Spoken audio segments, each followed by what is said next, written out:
Good evening, Alexander Marks with the Nevada State Education Association. While this bill is a step in the right direction, it unfortunately and deliberately excludes other critical educators.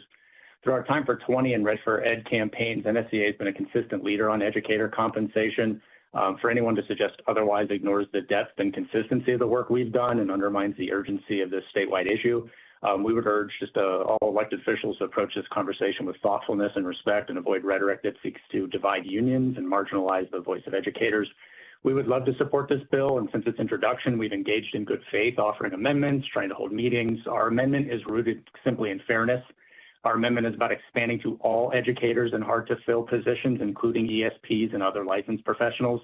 These are educators who serve on the front lines of our schools, often in the most challenging environments. These are special education aides, parapros in Title I schools, bus drivers, many of whom who face the most persistent and severe staffing shortages, and they're left out of this bill.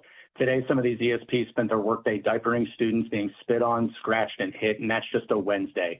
These are the folks being excluded from the very support this legislation seeks to provide. And while these roles remain vacant or unsupported, the impact is felt across the school.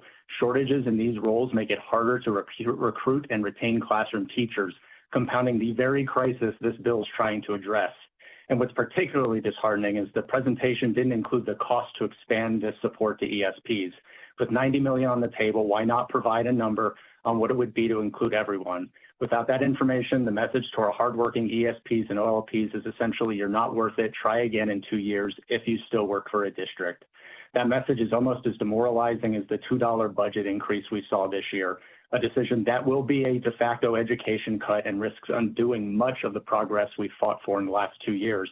Every single role matters when we're supporting our students and keeping our schools strong.